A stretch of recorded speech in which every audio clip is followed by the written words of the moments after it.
She was invisible to Mosta, cleaning lady, pushing her mop across the marble floors of a corporate tower. Her head bowed, her presence dismissed.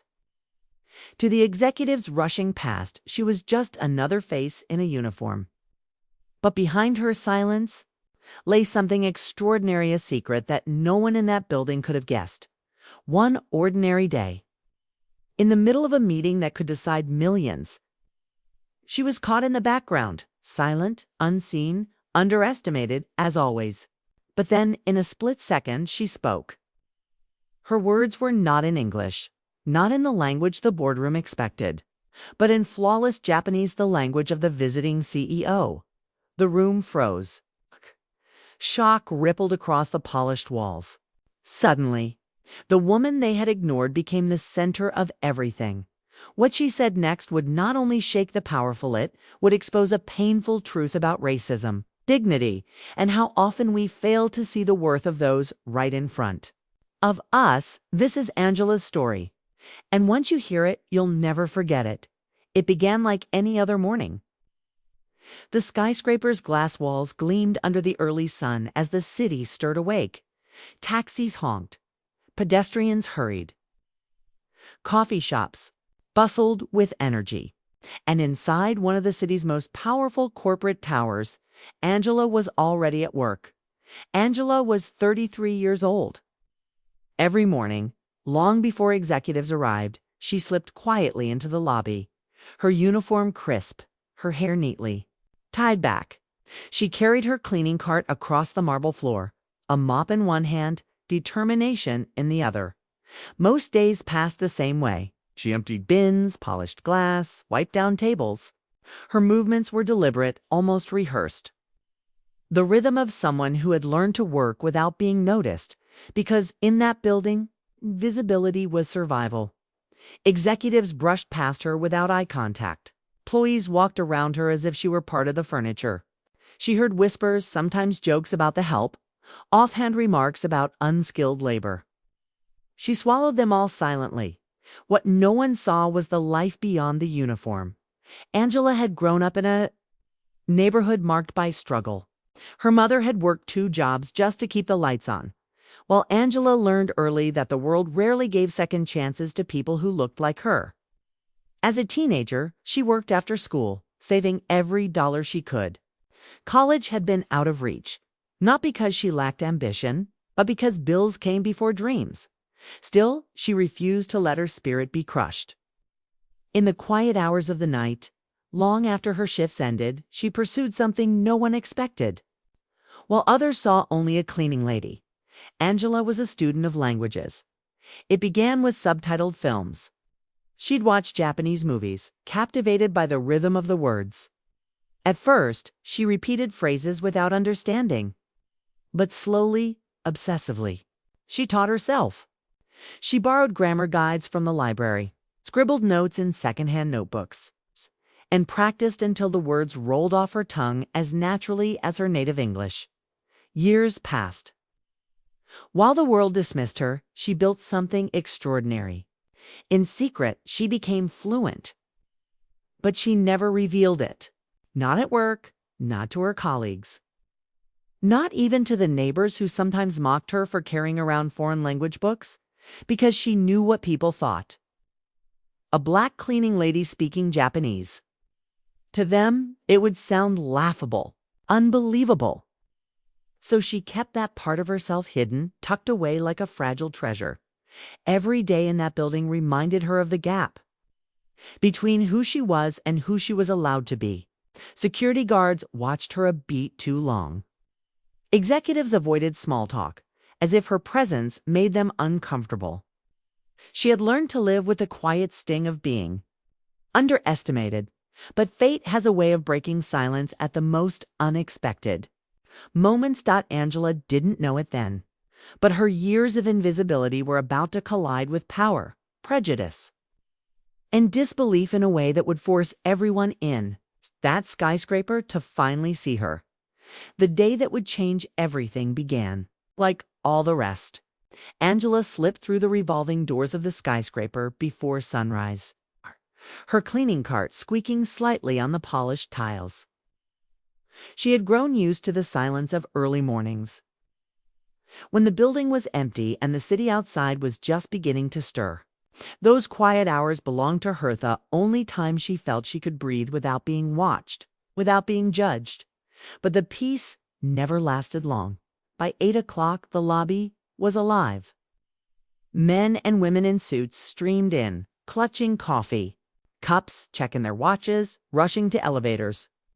Their voices filled the airplanes. Deals, profits. Angela moved among them, invisible. Her mop glided across the marble as if she weren't there. Few people looked at her. Even fewer acknowledged her. The first blow came quickly. A young intern, distracted by his phone and a stack of folders, rounded the corner too fast. He collided with Angela, knocking her backward. Papers scattered like falling snow across the floor. Angela immediately bent down to help, apologizing softly, though it wasn't her fault. But the intern's face twisted with irritation. "Watch where you're going," he snapped, his voice dripping with annoyance. He snatched the papers from her hands without thanks and stormed off. Not once did he meet her eyes. Angela froze, her knees pressed to the cold marble. She felt the sting settle deep, the way it always did. She had been knocked down before, literally and figuratively. She was used to it, but the way he looked at her as if she were an obstacle instead of a human being reopened wounds that never fully healed. Nearby, 2 employees had witnessed the scene. Instead of helping, they exchanged smirks. One whispered to the other, just loud enough for Angela to hear, "These cleaners should learn to stay out of the way." They laughed and walked off, their voices echoing like taunts in the emptying hall. Angela's fingers tightened around the mop handle. She wanted to speak, to tell them how their words cut deeper than they realized. But she didn't. She swallowed the anger as she always had. That was survival. The hours passed in the rhythm she knew too well. Dust here, glass there, empty bins, replace bags. All while people brushed past her as though she were invisible. She had become so skilled at being unseen that sometimes she felt like a shadow present but untouchable. Without form or voice, by late morning, the building buzzed with nervous energy. Something important was happening. Executives whispered to one another in hushed tones. Assistants hurried with stacks of documents, and security grew tighter. Angela overheard fragments talk of a visiting Japanese CEO, a potential partnership worth millions, and the pressure to impress. Her assignment was the hallway outside the main boardroom. As she polished the glass walls, she could see the executives inside rehearsing lines in halting Japanese. Their accents were stiff, their tones clumsy, their attempts at cultural awareness shallow and awkward. Angela's heart ached. She understood every word. Her mind translated their mistakes automatically, and a part of her longed to help, to step inside and correct them. But she knew the truth. No one in that room would believe her. To them, she was just the cleaning lady, so she remained silent, her cloth gliding over the glass, while inside the room, men and women in tailored suits stumbled over a language she had mastered in secret. As the executives prepared, Angela caught snippets of their side conversations. One woman muttered that the place should look perfect for once. Man replied, with a low laugh, "Well, at least the staff are good for something." Their eyes flicked toward Angela as if she weren't human, but part of the decor. The sting was sharp. But Angela kept her head down. She reacted. She knew she'd only confirm the stereotype they carried about her, that she didn't belong in their world. Then the moment arrived. The Japanese CEO entered, flanked by 2 aides. Its presence shifted the entire building. Executives straightened their jackets, plastered on polite smiles, and bowed awkwardly in greeting. Cameras flashed. Voices scrambled for the right tone. Angela shrank into the background, her mop moving slowly across the hallway tiles. She told herself she was used to this. She told herself invisibility was safer. But then fate intervened. The CEO excused himself from the boardroom briefly, stepping into the corridor with his aides. They walked right past Angela, their voices low but clear, speaking in Japanese. She froze mid-motion. The aides weren't cruel, but their words cut like knives. They remarked on America's inequality, on how wealth and poverty existed side by side. They spoke of uniforms, of the people who wore them, of how the poor were hidden in plain sight. They glanced briefly at Angela as they spoke, not realizing she understood every word. Her chest tightened. For years, she had carried the sting of being overlooked, reduced to nothing more than her job. But hearing it spoken aloud in a language she had poured her soul into learning was unbearable. She could feel her heart pounding in her chest, the rush of heat flooding her cheeks. Her hands trembled on the mop handle. For a moment she considered retreating, swallowing it as she always had. She told herself to stay quiet, to survive, to let the moment pass. But then the CEO's eyes met hers. Unlike the others, he didn't look past her. His gaze lingered, curious, thoughtful. It was as though he sensed something no one else could see. Angela's breath caught. This was her moment. The question clawed at her. Should she remain silent, preserving the fragile shield of invisibility? Or should she speak, risking ridicule, disbelief, even punishment? The building seemed to hold its breath, waiting for her choice. The boardroom was silent in a way that felt alive, like air before a storm. Every chair was filled, every glossy folder lined up neatly in front of executives who wore tailored suits and carefully practiced smiles. The hum of the air conditioning pressed against the windows, but inside the atmosphere was sharp, almost brittle. At the far end of the table, a chair stood, waiting, larger than the rest. The chair of a man who, with a single decision, could change careers, futures, and fortunes. The CEO was on his way. Angela moved quietly along the walls, mop, bucket rolling across the polished floor. No one acknowledged her. They never did. She had been in this very room hundreds of times, yet remained invisible. Her presence no more noticed than the paintings on the wall. But today, her every step felt heavier, as if her soul knew something was coming. The executives whispered among themselves. Some laughed softly, others adjusted their cufflinks and ties nervously. Their words floated over Angela's head, laced with arrogance and ignorance. I hear he's bringing his interpreter. He'll probably test us on etiquette, as if we need to bow and scrape. Then, laughter dry, dismissive, Angela's hand tightened around the mop handle. She knew the language they mocked. She knew the culture they treated as some amusing performance. Years of study, late nights with textbooks and scratchy audio tapes. Lessons borrowed from a community center instructor who believed in her. Those memories swelled in her chest. But she stayed silent, her role forcing her into shadows. The door opened, the room snapped to attention. The CEO entered, tall, dignified, his dark suit immaculately pressed. His presence carried the weight of authority, but his eyes were kind, observant, as though he saw through layers most people never noticed. He bowed slightly to the room. The executives rose awkwardly, stumbling through half gestures, their discomfort evident. Angela lowered her gaze, pretending to scrub a stubborn mark on the floor, but her ears caught everything. The CEO spoke. His words flowed smoothly, rhythmic and precise, in Japanese.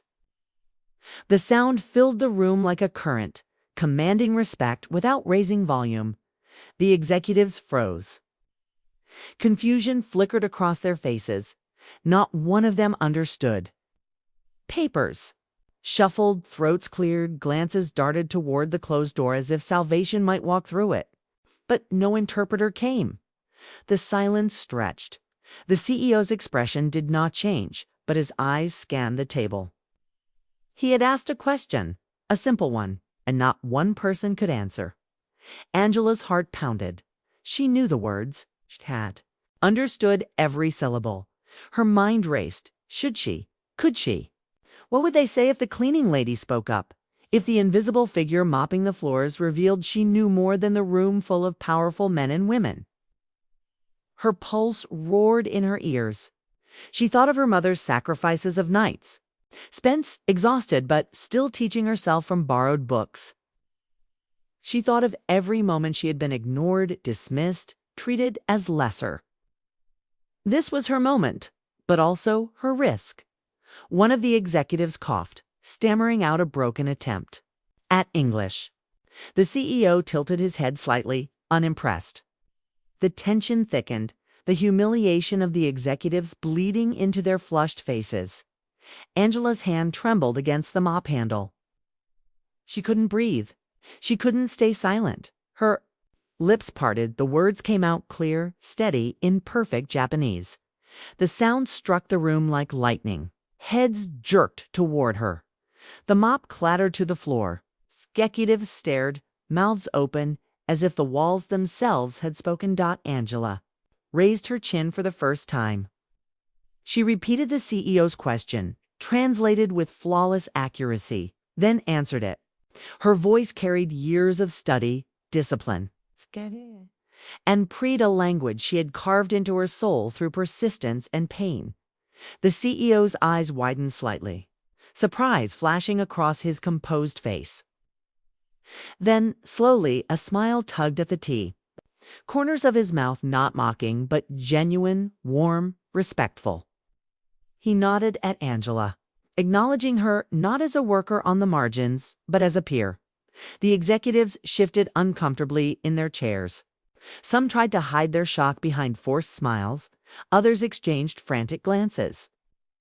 The hierarchy of the room had been split open, rearranged in an instant. The woman they had ignored laughed past, walked around as though she were furniture. She had just saved them from humiliation. But Angela wasn't done. She continued, translating his next words, her voice unwavering. With each sentence, she grew taller, stronger, her presence no longer invisible, but undeniable. Every executive in the room was forced to listen, to watch, to see her. For the first time, the silence belonged to her. The CEO folded his hands, his gaze never leaving Angela. There was respect in his eyes, but more than that, a quiet challenge directed at the others in the room. It was as if he was asking them without words, "Do you see her now?" Angela's chest heaved with the weight of the moment. Fear still pulsed through her veins, but so did fire. She had spoken, and in doing so, shattered the walls built around her. The executives could never unsee what had happened. The power dynamics had shifted, and yet, even as the room buzzed with stunned silence, Angela knew this was only the beginning. Recognition from the CEO was one thing, but what came after? Would the executives retaliate, humiliated by being shown up? Or would they finally be forced to confront their own prejudice? The answer, she realized, would define everything that followed. Her mop lay abandoned on the floor. But Angela stood taller than anyone else in the room. The question now hung in the air, unspoken but undeniable. Would this moment change her life for the better? Would daring to be visible come at a price she could never imagine? That evening, Angela left the skyscraper with the same uniform on her back, but not the same weight on her shoulders. The revolving doors exhaled a gust of city air, and for once, it didn't push her down. She moved through the sidewalk crowd with a steadier rhythm, the kind that comes when a person's voice finally matches the size of their spirit. The building behind her still glittered, but the shine no longer belonged solely to those inside. At home, she set her cleaning gloves beside a stack of notebooks worn soft at the edges. The margin notes, the verb charts, the sentences carved out of midnight hours, suddenly they weren't secret trophies of a private life. They were proof that she had always been more than the room allowed her to be. The adrenaline ebbed, and with it came the ache of everything that moment had cost. Years of swallowing pride, years of being looked through, years of choosing silence to stay safe. She let herself feel it, and then she let it pass. Morning arrived with familiar alarms and unfamiliar jitters.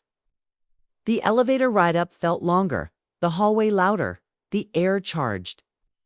Some faces shifted away as she stepped off. Others lingered. Too long, not sure whether to pretend nothing had happened or to invent a new story about who she had been all along. She felt the tremor of uncertainty in the floor beneath her, the quiet question of whether daring to exist publicly would be punished or honored. The company responded first in the language of institutions, a careful email about respect, a calendar, invite for cultural awareness, a promise to review protocols.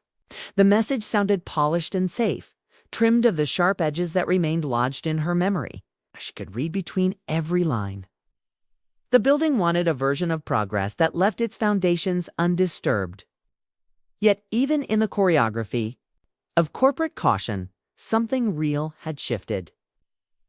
People who had never seen her now recognized her. Even those who bristled had to reckon with the fact that she was not a rumor, but a reality. Asterisk. The ripples reached farther than memos.